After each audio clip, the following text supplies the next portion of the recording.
like it. What about the opportunities? Just sometimes you have to fail, you know, because you done your homework, you got out there, but don't think on the way you didn't have some ups and downs. And Come on, man. Look, failure is a widely misunderstood concept. And it should be widely misunderstood because the word suggests something that it's actually not. Like, failure isn't real failure. The only true failure is being successful at the wrong thing. I like that. I like that. That's the only way to actually fail. Okay. Is if you never did the thing you were supposed to do. And the way you identify the thing you're supposed to do is two things. Are you passionate about it, and are you gifted in it? Not just one, both. Don't just be passionate about it and you're not gifted in it and just run off and do it. That's not smart. You know, it's going to take you 10 years to do something that another guy would take 1 year to do because he's actually gifted in that area. You're competing with people who are gifted because you're passionate. No, don't do that. Yeah. And if you're just gifted and you're not passionate about it, I can do that, but okay. Yeah. There's going to be ups and downs. You just mentioned that. And a lack of passion will never propel you through the downs that will happen on the way to your goal. So there's no point in starting if you know you don't have enough fuel to finish. That's just stupid. Right? Nobody would do that. Except people who are trying to be successful, which is the funny thing. People do that sometimes. So give me an example of where you fell and you learned from it, had to keep going. Oh, man. You know, technically, every time you do something that doesn't happen the way you intended for it to happen, you could call that a failure. Sure. Right? So if I write a song for an artist and they don't pick it, technically it's a failure. That happens 8 times for every, one that gets placed. Right. You know, what I always say, that I'm writing a book right now called Get Your Mind Right, but in the book, it says failures are the rest stops on the highway to success. There you go. So if the longer the trip you're taking and the bigger the thing you're doing, the more rest stops are going to be necessary. When you're at a rest stop, you're not moving. Yeah. Right? Yeah. You're sitting down, you're not moving. You're not even in the car sometimes. You're shaking your legs, you're getting your circulation back, and someone could look at you and say, "You're not even moving right now." Right. You're supposed to be going to New York from California. This dude ain't even driving right now. Wow. But it's necessary to take those breaks. It's necessary. And the thing about life is it has built-in brakes, just like the highway does. You got those trail offs that you just roll into the corner. Yeah, because you don't necessarily know when to take those breaks. You don't know when you need those breaks. You don't know when something's not going to work out. You don't know when maybe something you did was a little premature and, there's a better timing there for you. And sometimes it's those failures that allow you to reevaluate along the way. And the more times you can reevaluate, the more likely you are to reach your goal because you're constantly adjusting for where you're going. Yes. And at the moment when you don't feel like you need to adjust is when you'll continue in the wrong direction, which is the only actual failure. Wow. So, now you're spinning it all the way back around. I liked it. It. Yes. That's deep. I mean, so when I think of, identifying what I want to do, believing that I can do it, having the fuel to get there, making the mistakes along the way, but doing my homework and figuring it out, I think the final thing that brings it around is that people have to just trust that process. They want it easy. They want it like A to B, microwave it, and you can't microwave success. You can't microwave your impossible. You have to take yourself through the entire process. That sound right. Exactly. I mean, how does that relate to what you've done? Man, dude, what kills me sometimes is that people are surprised when big things are difficult. Yeah. Like, okay, it's a big thing. Like, why did you think it was gonna be easy, and why when it's difficult? I understand you being like maybe a little annoyed when it's difficult, but if you're surprised, that's a problem. Yeah. That's a real problem. That's like walking into the gym and saying, you know what? I want to live 400 today. Yeah. and being scrawny. This is your first time in the gym, right? And you're like, okay, and you just go to 400 to just try to bench, and you're like, what happened? Dude, it's 4. You got to lift the light weight first, bro. Right, like, right. Well, I think people look at people like yourself and think, oh, they were successful. You know, the overnight success. Right. I tell people that this doesn't exist. There is no overnight success. There was always a process to how they got there.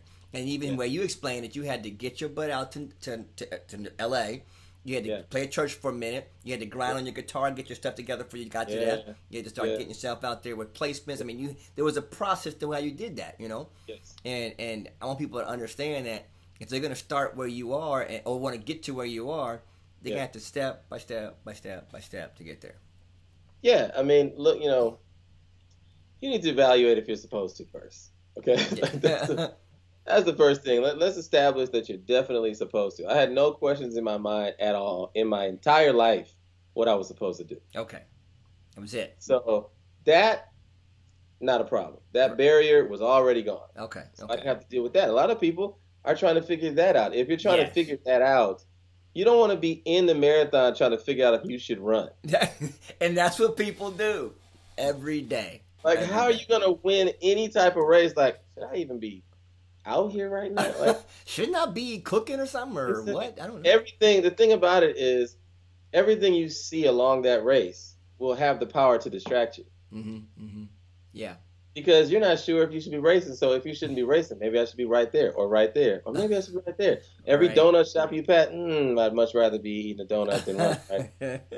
Every place you pass will be alluring to you because you're not sure you should even be racing. Yeah. You need a surety of what you should be doing before you start the race. If that's the case, you can see all the donut shops in the world. Like, that's not my story. Yeah. That's it. And you will be laser focused, and you can actually finish the race, and not just start it, right? Yeah. Which a lot of people do. That's the first step. You need to know that you're supposed to. There was no thinking. I didn't think anything. I knew that I was going to make it. I knew that I was supposed to, because it was based on confirmation of something outside of myself. It wasn't just based on I want to. Yeah. If it was just based on I want to, it may or may not work. Right. If it's based on I'm supposed to, this is my mission, this is the reason why I exist, then why should I ever question it? Because there's some difficulty. Yeah. And I expect the difficulty. I expect the Grammy nominations and I expect the Grammys, but I also expect it to be hard to get to them. Yeah. So strap on. It's like any other race. Like you knew you had to train for this. Like right. Don't go from day one and just start the race either. Like you have to be conditioned. Yeah. Once you're conditioned, you get in. You know, even in your conditioning, it's going to be difficult. Right. Like all the people in a marathon are conditioned to run. Are they conditioned to run that far though? Like that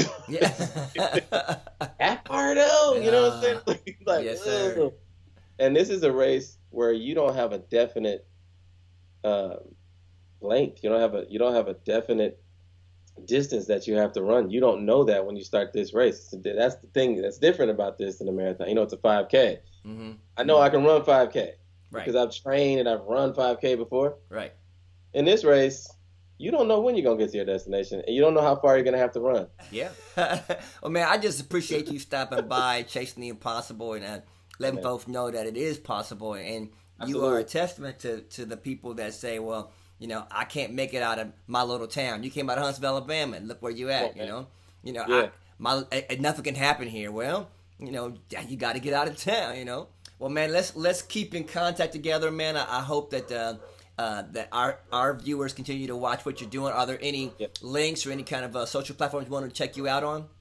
Yeah, there's the newly opened Blu2th University YouTube page. Check that out. Just go to Blu2th University. I'll put the information at the bottom of the video for you. Sweetness. There's Instagram, which is Blu2th at BLU2TH. Okay. And that's pretty much how I roll, social media wise. Okay. And any other projects we should be looking for to kind of help you support, or anything that coming out we should say, hey, go out and see this, or go out and support that, go out and buy that? Most of the stuff I'm doing I can't tell you about. Okay. I'd have to kill you, right? I got you. Right, yeah. Well, man, we appreciate you taking the time to stop by. I hope the viewers enjoyed your time and what you've taught us. I'm gonna write some notes when I go back and watch the video over again. There's some good stuff in there, and Thank you, I'll close it with saying you said something about knowing what you got to do inside, and that's what you follow. I did a motivation man a couple weeks ago about contentment or fulfillment, and how people come to the realization that they can have all this money, all this wealth, all this fame, and they're content because they have everything they wanted, but they're not fulfilled because they didn't do what they were called to do. There's a big difference in having all the stuff than doing what you were wired to do from the get-go. And that's where you really find the fulfillment. That's where you really can reach the impossible, because that's what's wired in you from the get. And people don't realize it. I mean, that's why you got all these millionaires that are miserable because they never did what they were called to do. They did what they were good at, but not what they were passionate about. And you do what you're passionate about, and that's what takes you over the hump. And that's what absolutely. Yeah, and that's what we want that's what takes me over a lot of humps. All right, man. Blessings to you, man. We'll see you next time. God bless. And thanks you guys for checking us out at Chasing the Impossible. We'll see you again soon. Take care, guys. Bye-bye. Yeah. Peace. There it is.